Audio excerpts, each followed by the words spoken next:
Assalamualaikum warahmatullahi wabarakatuh. Perkenalkan, nama saya Rahmantian Diza Dwi Putra dengan NPM 1062023. Video ini saya buat untuk menjelaskan tugas UTS mata kuliah saya, yaitu SOP atau Sistem Operasi. Dan dosen pengampunya adalah Bapak Ahmad Joshi MKom. Judul video yang akan saya jelaskan adalah algoritma penjadwalan, yaitu shortest job first. Definisi dan tujuan penjadwalan proses. Penjadwalan sendiri bertujuan untuk menentukan proses mana yang terlebih dahulu akan dieksekusi. Tujuan dan kriteria penjadwalan. Yang pertama ada efisiensi dalam penggunaan CPU agar menjaga proses tetap stabil dan mencapai efisiensi maksimum. Yang kedua ada meminimalisir waktu tanggap atau response time. Yang ketiga, meminimalisir waiting time atau waktu tunggu. Yang keempat ada meminimalisir turnaround time atau waktu yang dibutuhkan untuk melakukan eksekusi proses. Tipe-tipe penjadwalan proses. Dalam algoritma penjadwalan proses terbagi menjadi 3 tipe penjadwalan. Yang pertama ada penjadwalan jangka pendek atau short term schedule. Yang kedua ada penjadwalan jangka menengah, medium term schedule. Yang ketiga ada penjadwalan jangka panjang atau long term schedule. Macam-macam algoritma penjadwalan. Sebenarnya algoritma penjadwalan ini ada banyak. Salah satunya adalah first in, first out atau bisa dibilang FIFO. Yang kedua ada round robin atau RR. Yang ketiga ada shortest remaining time. Dan yang keempat ada shortest job first, dan sebenarnya masih banyak lagi yang lain. Dan algoritma yang akan saya pilih adalah shortest job first.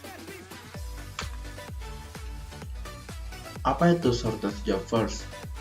Merupakan algoritma penjadwalan yang mengutamakan setiap proses yang ada di ready queue akan dieksekusi berdasarkan burst time terkecil.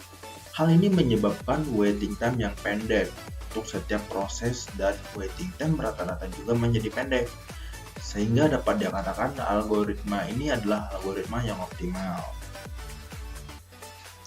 Kriteria shortest job first. Yang pertama, mengaitkan antara proses dan panjang burst time selanjutnya. Yang kedua, menggunakan panjang CPU burst untuk melakukan penjadwalan proses dengan waktu yang terpendek. Yang ketiga, SJF atau shortest job first dikatakan optimal, dikarenakan memberikan waktu rata-rata tunggu yang minimal pada sengumpulan proses. Nah, berikut ada contoh cara kerja dari algoritma penjadwalan shortest job first.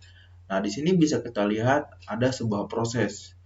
Total prosesnya ada 5, yaitu P1, P2, P3, P4, dan P5. Dengan burst time-nya masing-masing berbeda. Untuk P1 burst time-nya 6, P2 burst time-nya 8, P3 burst time-nya 4, P4 burst time-nya 2, P5 burst time-nya 5. Nah, untuk lebih gampangnya lihat Gantt chart pada bawah di sini. Di sini waktu tunggu utama yaitu 0. Oke, lanjut ke prosesnya. Nah, di proses pertama sistem akan memilih proses mana yang burst time-nya paling kecil. Dapat kita lihat burst time yang paling kecilnya adalah 2. Jadi P4 akan dieksekusi pertama kali dan dijadikan urutan yang pertama. Jadi waktu tunggu dari P4 adalah 0 karena dia merupakan proses yang pertama kali dieksekusi. P4 sendiri akan dieksekusi sampai waktu 2. Oke, selanjutnya adalah P3. Dilihat dari burst time-nya antara semua proses, P3 merupakan burst time yang paling kecil setelah P4. Dapat dilihat P3 sendiri mempunyai burst time 4. Jadi P3 dijadikan urutan eksekusinya adalah menjadi yang kedua. Dan waktu tunggu dari P3 sendiri adalah 2.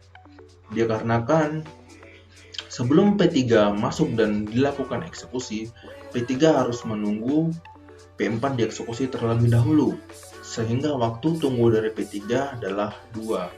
Sedangkan P3 akan dieksekusi sampai waktu 6. Oke, selanjutnya yang dieksekusi adalah P5. Dikarenakan dilihat dari semuanya, burst time yang paling kecil setelah proses P4 dan P3 adalah P5. Makanya P5 dijadikan urutan yang ketiga. Sedangkan waktu tunggu dari P5 sendiri adalah 6. Dan P5 akan dieksekusi sampai waktu 11. Oke, selanjutnya ada P1.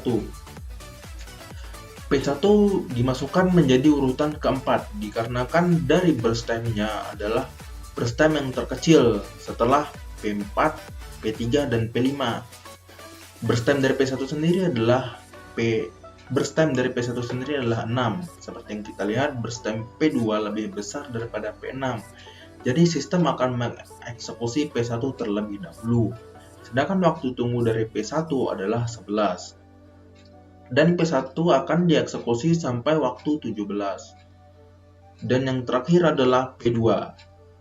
P2 dieksekusi terakhir karena memiliki burst time yang paling besar di antara proses-proses yang lain, yaitu burst time-nya 7. P2 dijadikan urutan yang kelima dengan waktu tunggu yaitu 17. Dan P2 akan dieksekusi hingga waktu 24. Jadi rata-rata tunggu dari semua proses tersebut adalah 11 ditambah 17 ditambah 2 ditambah 0 ditambah 6 dibagi dengan total prosesnya ada 5. Jadi rata-rata waktu tunggu yang dibutuhkan hanyalah 7,2 satuan waktu, yang dimana ini merupakan waktu yang cukup cepat dan algoritma ini lumayan optimal. Oke, sekian dari saya penjelasan tentang algoritma penjadwalan shortest job first. Jika ada salah-salah kata, saya mohon maaf. Kepada Allah saya mohon ampun. Saya pamit. Wassalamualaikum warahmatullahi wabarakatuh.